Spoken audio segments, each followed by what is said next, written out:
Academy. His mother, drunk with joy, placed flowers and fresh fruit at the foot of Comrade Sallen's portrait. "He is watching you," she said. "One day you will be a man to be reckoned with, a man to be feared." In his mother's eyes, there was no finer thing for a man to be. It was the ambition of most cadets to serve abroad in a residentura, an SVR station, where they would recruit and run enemy spies. It took a certain type of officer to perform such work. He had to be brash, confident, talkative, quick on his feet, a natural seducer. Heathcliff, unfortunately, was blessed with none of these qualities, nor did he possess the physical attributes required for some of the SVR's more unsavory tasks.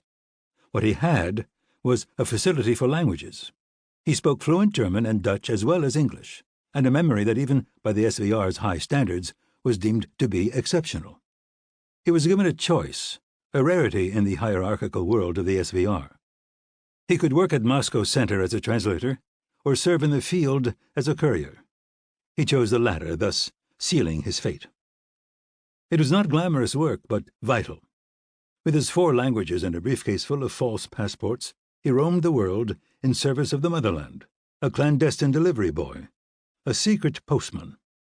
He cleaned out dead drops, stuffed cash into safe deposit boxes, and on occasion even rubbed shoulders with an actual paid agent of Moscow Center. It was not uncommon for him to spend 300 nights a year outside Russia, leaving him unsuited for marriage or even a serious relationship.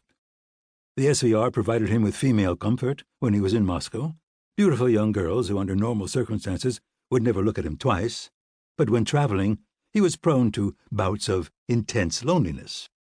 It was during one such episode, in a hotel bar in Hamburg, that he met his Catherine.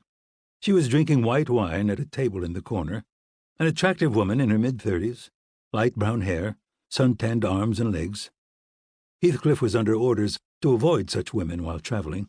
Invariably they were hostile intelligence officers or prostitutes in their employ. But Catherine did not look the part, and when she glanced at Heathcliff over her mobile phone and smiled, he felt a jolt of electricity that surged from his heart straight to his groin.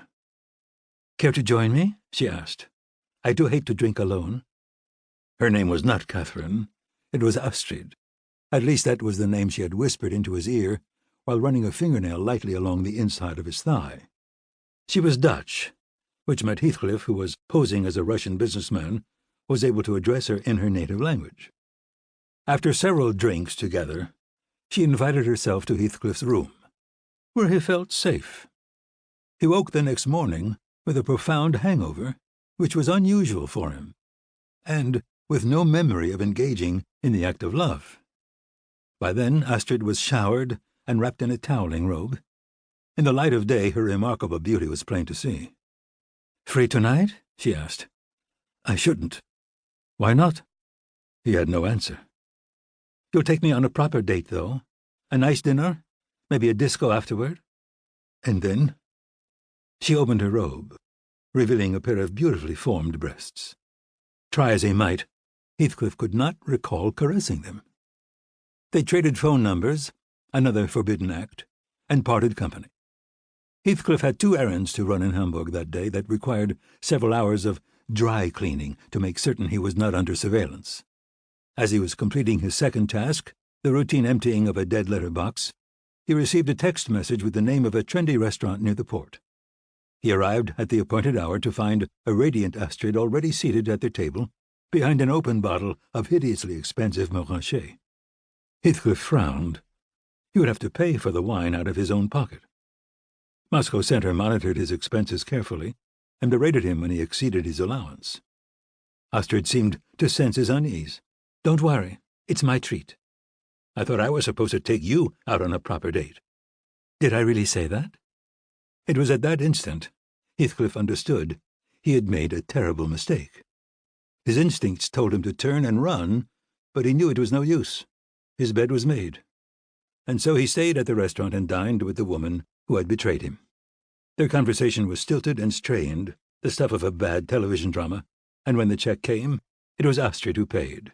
In cash, of course. Outside, a car was waiting.